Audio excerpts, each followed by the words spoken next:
This week on Black Brilliance on the B-Side podcast, we interview a young man who is making history and repeating history at the same time. Frederick Akpoghene is the first black autonomous vehicle manufacturer in history, but he is also the second black Frederick to own a car manufacturer in the United States. The first was Frederick Douglass Patterson, who competed with Henry Ford's Model T in 1915. The moment I heard of Frederick, I had to invest in his company, Jégo, and I wanted to interview him. I manifested both. I know this brilliant young man is being interviewed all over the globe right now and receiving some of the same questions. So I thought Black Brilliance on the B-Side would switch it up a little and learn more about the man behind the business first. Our initial question delves into the relationship with the brilliant woman who raised this brilliant young man. Let's get it. My mother is a very, very important pillar in my life.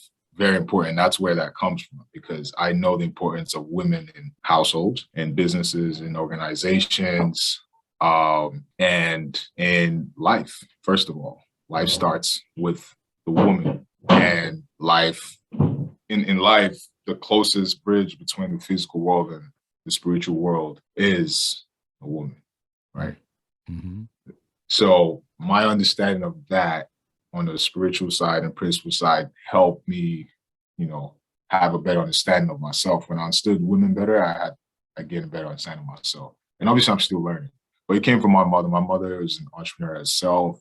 She had a fashion house in the 90s with tailors. She used to make high fashion. It was like, probably I remember being a kid. It was like, and but long story short, it didn't do well because she had so many kids. Not so many, she had 4.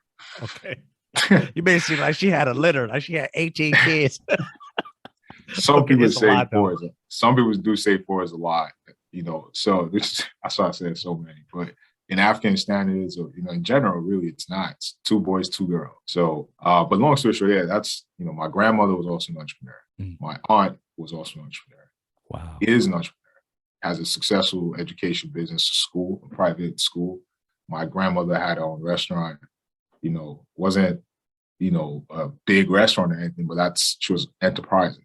She had that to take care of her kids. My sister is an architect, has her own architecture firm. My younger sister is also a businesswoman and has her own business, fashion business.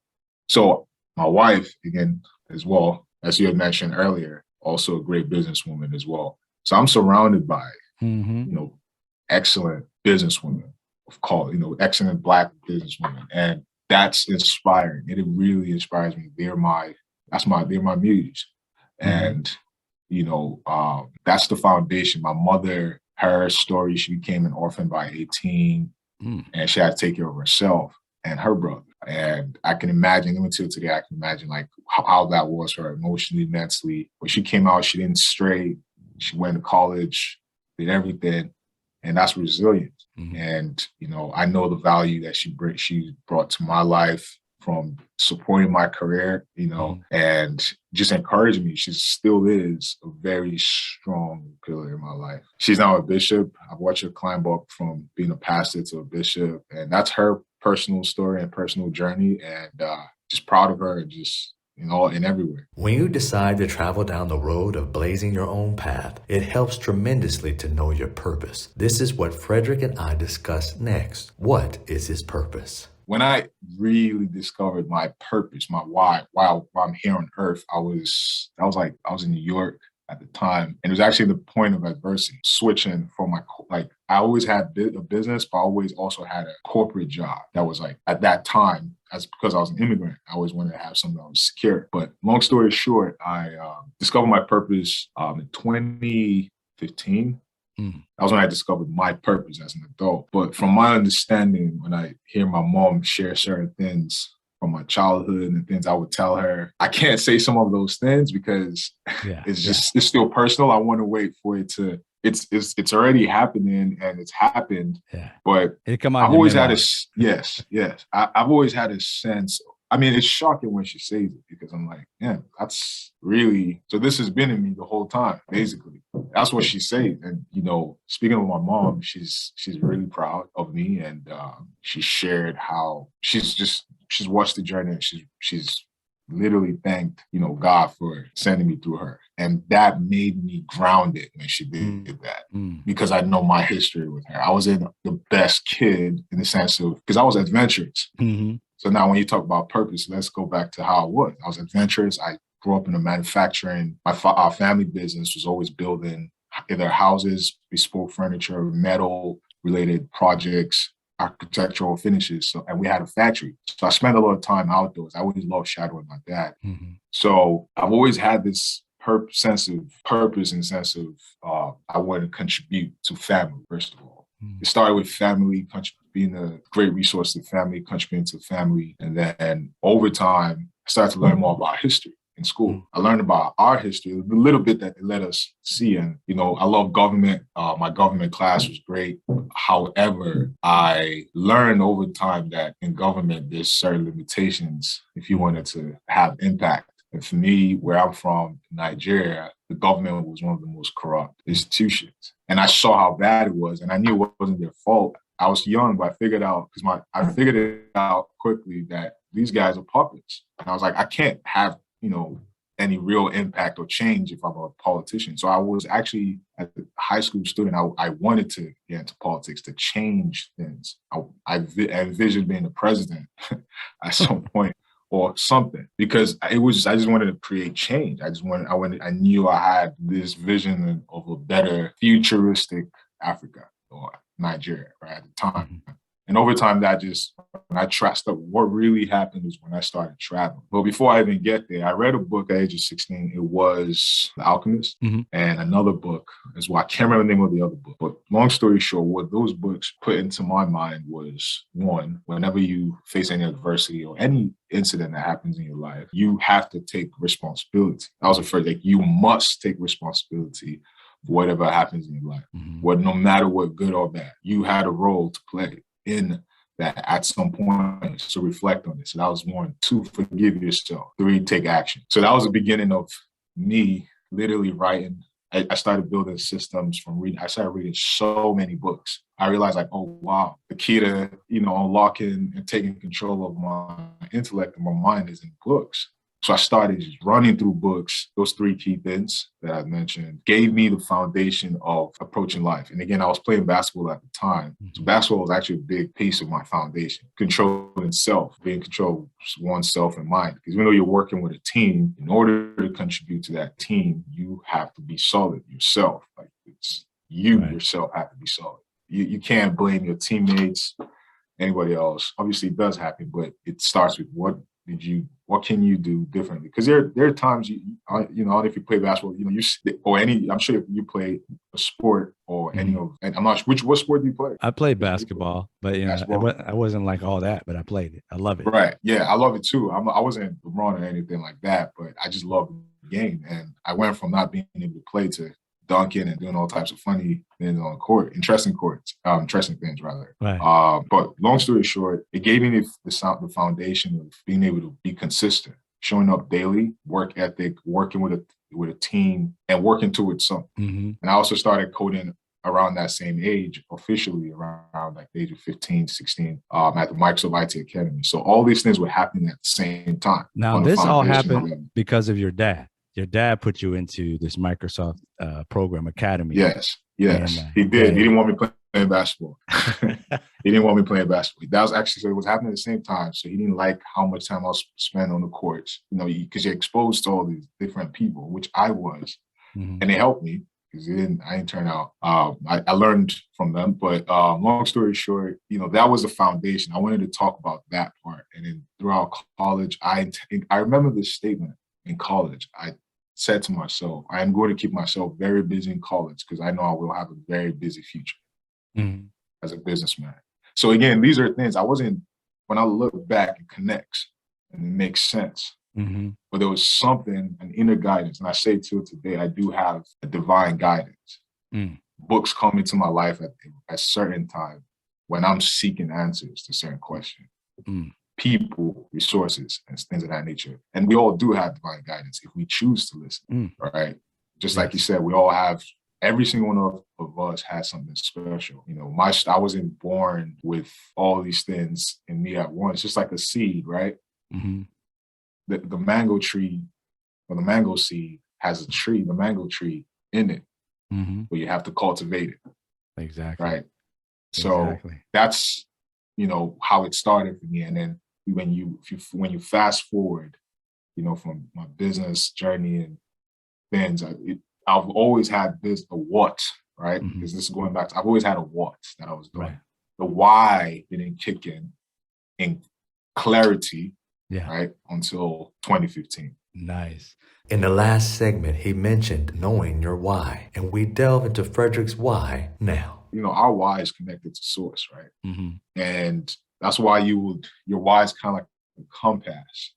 And what I discovered was because it's one thing to discover your why or your purpose, right? Like Simon Sinek's book, Start With Why, which is why, whenever I meet an employee, investor, whoever, I always want to understand what their why is first, because everyone talks about their whats, right? Now, with your why, once you discover it, you have the choice to either accept it or reject it. And when you accept it, you have the decision to either fulfill your purpose or not fulfill your purpose. I went through that battle so many times because, especially, and how my why, for me, I gained clarity. So long story short, when I discovered it, it was a spiritual moment for me, and I was alone. I remember it was at night, and I had a spiritual conversation with Source. This is that type of interview where I could be open and transparent about this, just so others can learn. That's what the greatest act of humanity is, or rather, the greatest act human can do is inspire. Or the greatest human act is to inspire. So by our stories, and that's why storytelling is important, so we can inspire the next person and they figure out their journey. So once I received the information, I was scared. I probably can't even share that. No, share. Dude, strategically, I can't share that. Just strategically, but I would, how I was able to, put in a statement to make it easier for everyone to understand. And those who understand. And if you know me, you understand. Is to contribute to mental liberation and economic empowerment of the African diaspora. So in order to empower economically, you have to be mentally liberated first, because if you're empowered economically, you wouldn't even know what to do with that empowerment. You're going to go right back to where you were. So, but once you're free mentally, you're able to do, you're limitless. Now you can do different things. But it all starts with understanding of oneself, right? So, and it's scary when you discover your why, because you go through this, your purpose, why you're here on earth, it's crystal clear. And again, if you could choose to not accept that and go on with your life. I told a couple people, I'm like, every single person has moments when they come across their why, because it's in you from the beginning. I've always wanted to help the community. I've always wanted to make lives better. I remember saying to myself as a kid, I'm going to change the skyline of Lagos, right? That's because of what my dad was doing. I was around, this is what we're doing. So I understood that, well, when I look back on my life now, it's more, I wanted to change community. I wanted to build community. I wanted to build ecosystems, right? Changing the narrative, because that's what that skyline represented for me. It's the narrative of this place being industrialized. And it's happened over the last, so many different people who are along the same whys have contributed and are still contributing to our entire ecosystem here in America, in Atlanta, New York, Tulsa, Houston. And your purpose draws you to those other people, right? You are all on the same path. We're all sent here for a reason. And having that understanding of your why changes your frequency, accepting your vibration. And when your vibrational match with others, like yourself, like we are right now, we work towards a common goal, just like Black Wealth Fund investing in Jégo, which is an ecosystem that's built to enable our community to thrive in this new world that's coming. That's here and that's coming. Definitely. In this segment, we delve into his brainchild, Jégo, an autonomous vehicle, making him the first Black person in this field, yet the second person historically to have a car manufacturing company. Get this, his name was Frederick Douglass Patterson. Ladies and gentlemen, it's deeper than one might think. This brother really has his act together, and I can't wait to see his vision come fully into fruition. Let's listen in on what this brilliant brother had to say. So for me, again, as mentioned, I've been coding since I was 14, officially at 16 at Microsoft IT Academy. So I've always used technology to solve problems. There's technology combined with business solutions to solve problems. That's how whenever I run into a problem, just like you, an avid solutionist, I instantly think of a solution. Yeah. In the digital world, we have our notebooks and notepads. I don't always get to write them there, but I have this right here. Oh, nice. It's like a Bible. So this is where everything goes in that I know for certain is not going anywhere. That's one. And I have my sketch pad on the other side. I could show you some stuff if you want to see. That's the logo right there, right? The logo below. No. So this right here is actually a foundation. That's a smartwatch. Oh, wow. That's a smartwatch. I designed that when I was 12. And that's a smartphone right there.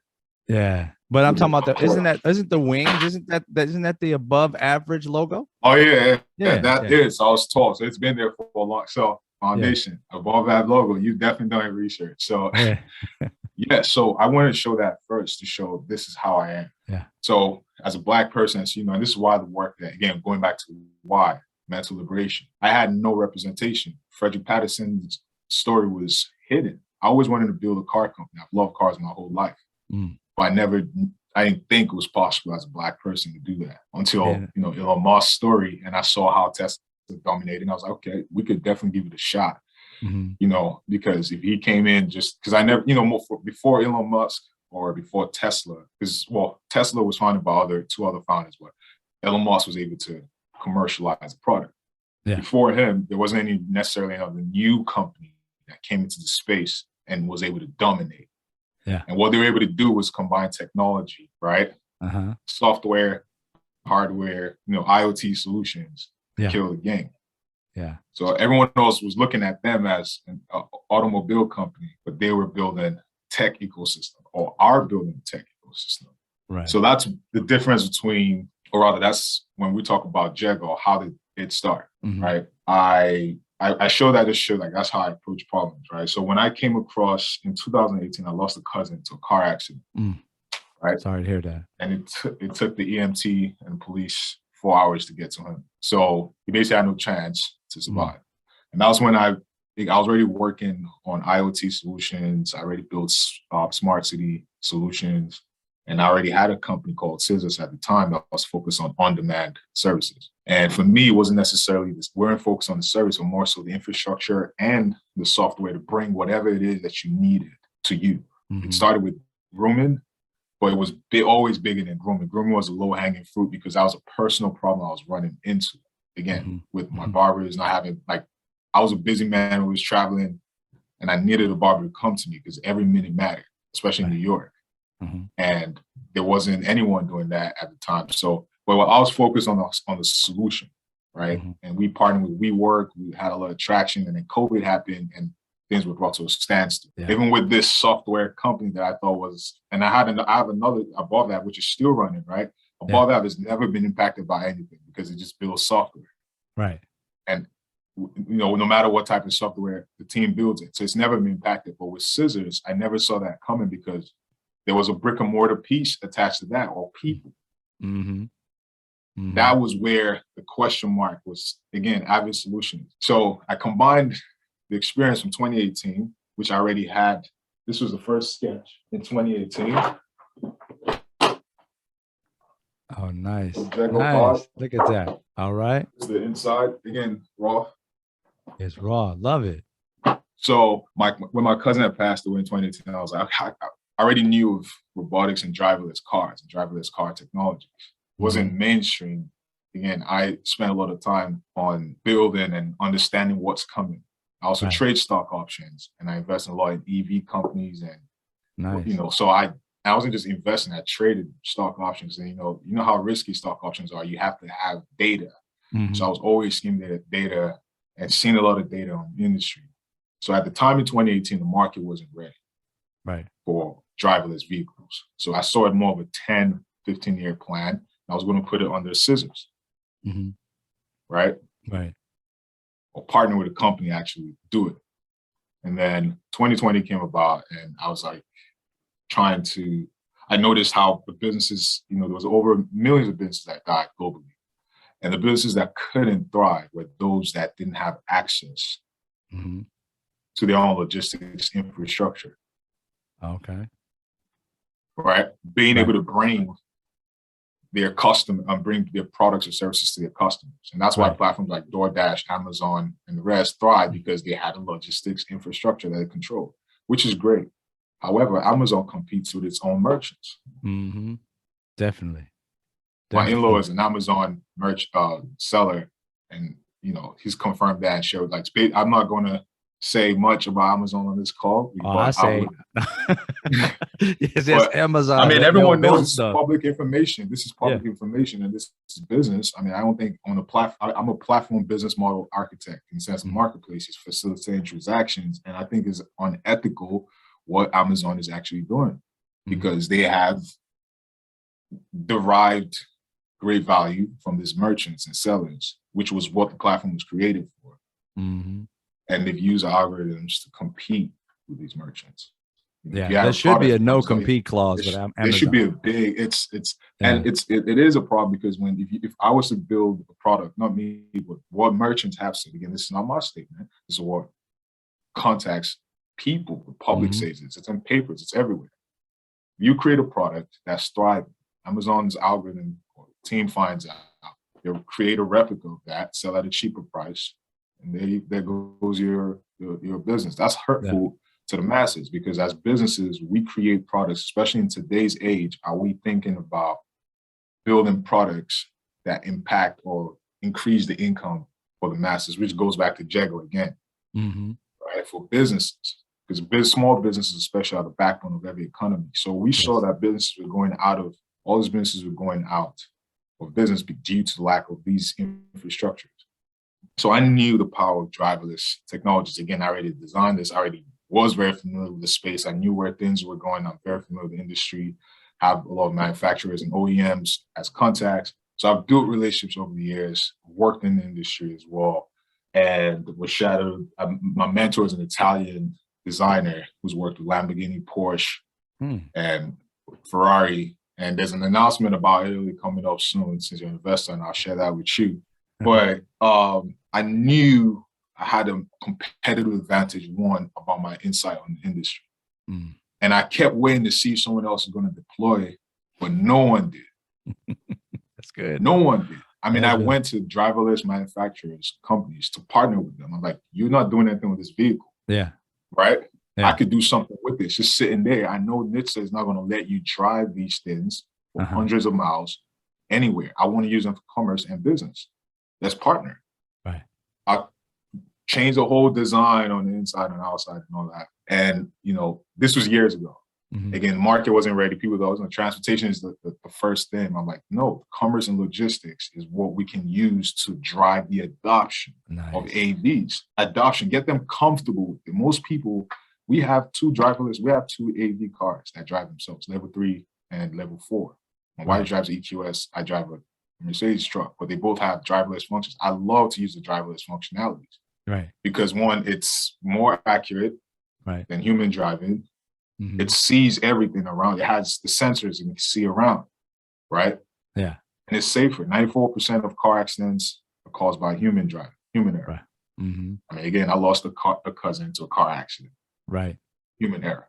Driverless. If you're intoxicated, if you're tired, sleepy, a driverless vehicle saves your life, families, dollars. That's nice. Tens of billions of dollars, according to NHTSA, are lost annually because of car accidents. Yeah. So again, a pain, and I wanted to make sure that no one else, that's the type of person I am, no one else experiences this pain.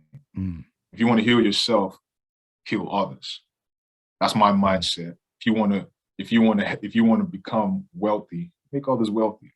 Yeah. That's how, the last 15 years, I've created jobs.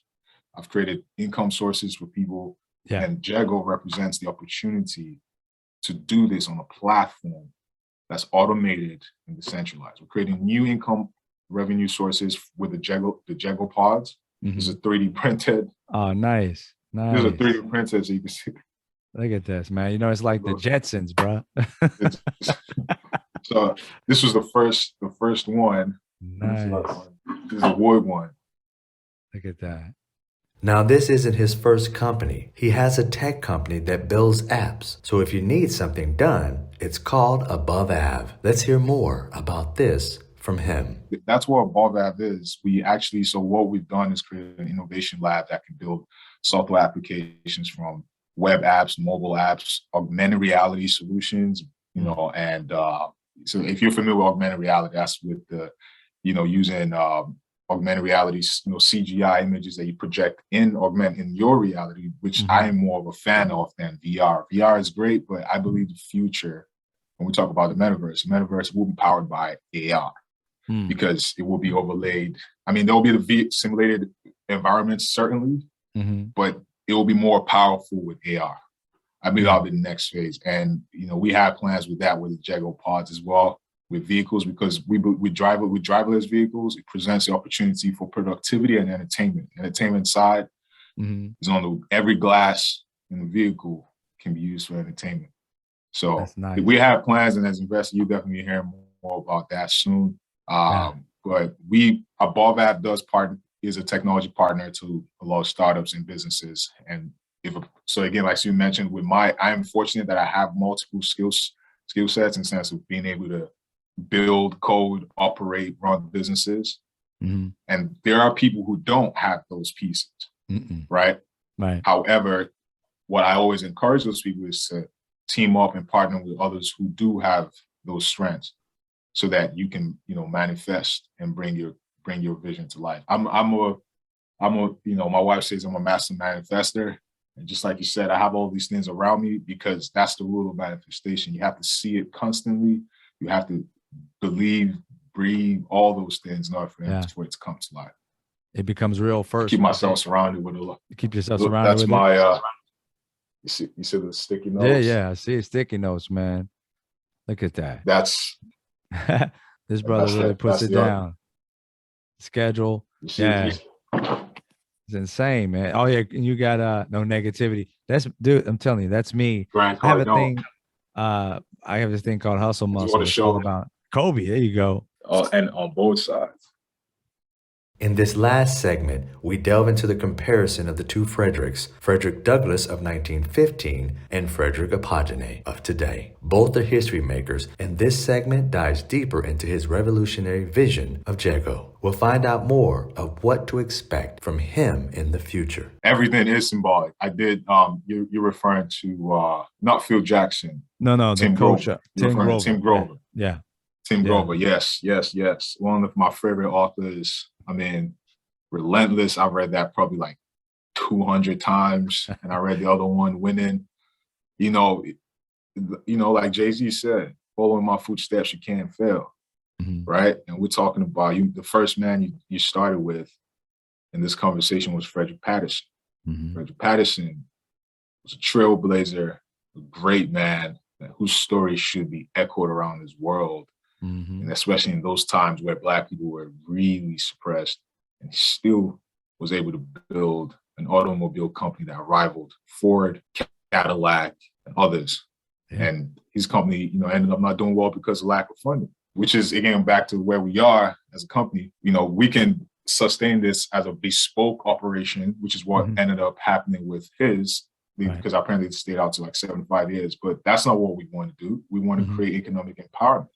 Impact. In order for that to happen, we have to build out all this infrastructure. So we do have energy infrastructures that we're building out So I'm going to leave it with this because I do have another appointment at the top of the hour right now. But I would say that we're building out our hubs. We have announcements coming out. We're building out our hubs where the pods will be charged. We're starting with one location and they'll be expanding. We will be having some energy infrastructure there, because we need energy infrastructure for the pods.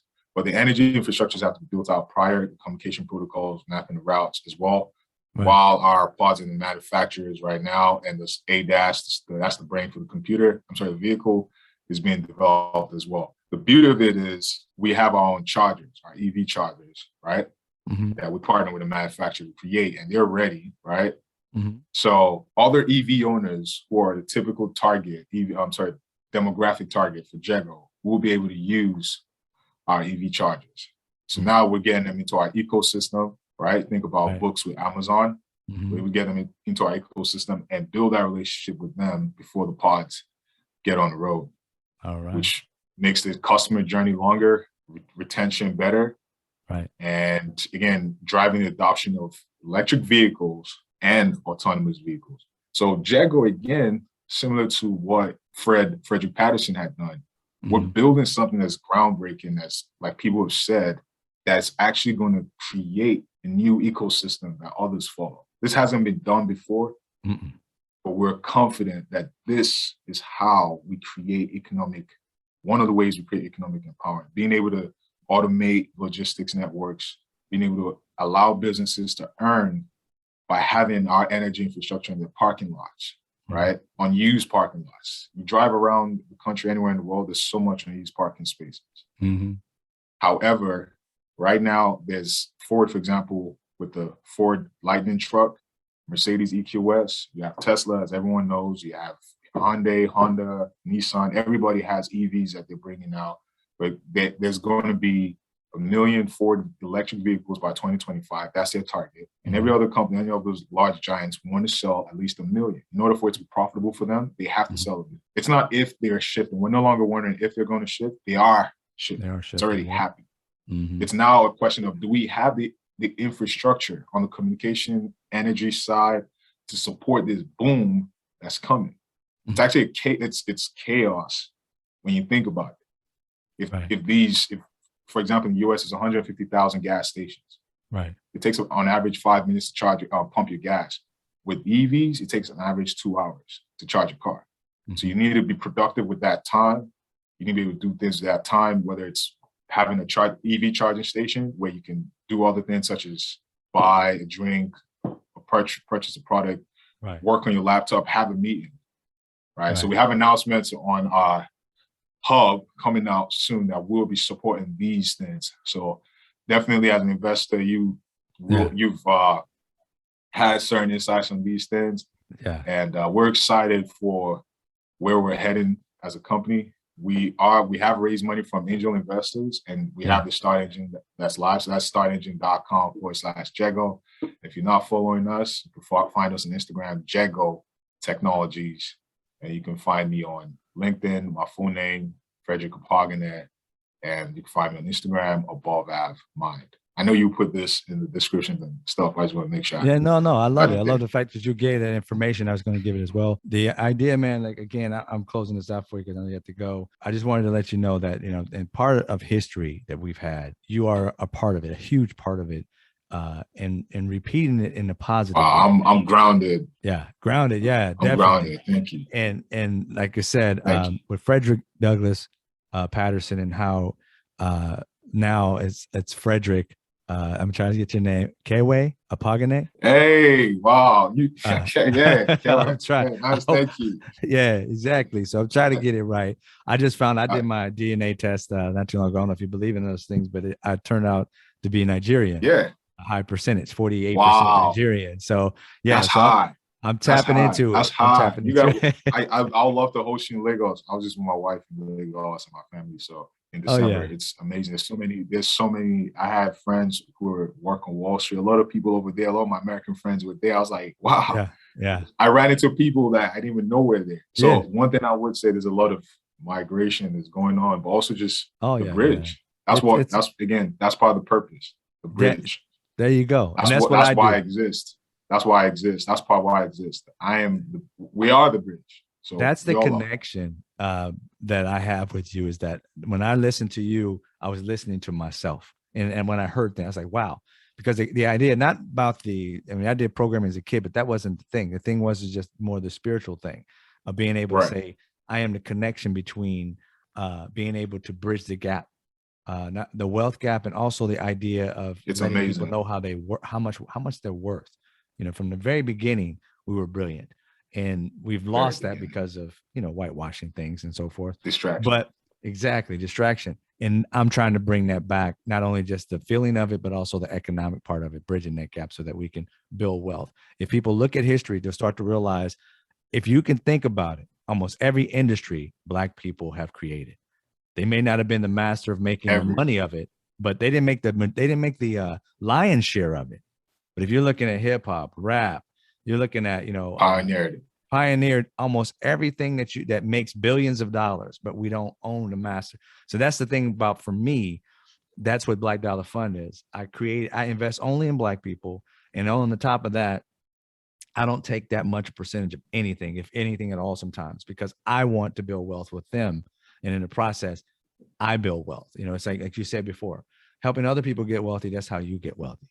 So in this situation of being able to create more, we don't need just one Jay-Z. We don't need one, Frederick. Oh, we need thousands. We need thousands, if not tens of thousands, because again, we get excited about first now. We get excited about first. I don't care. I'm never excited about, for me, I'm not excited because I know there's many. So I'm supposedly first. Right. I don't care about that. I'm happy about that because what's coming is thousands. There you go. And that's where we get economic power, is when we have thousands of us in the room instead of just one of us. So that, because a one person can't really change it all. They can be the catalyst, but they cannot change it all. Nah, it's impossible. Exactly. It's impossible. It's impossible. It's impossible. Yeah. Nature shows you this. There's power in groups versus solo. And that, we're excited to have Black All Fund invest in Jégo and join us in our journey. And we're excited that, we have the community's response so far to Jégo globally has been grounding.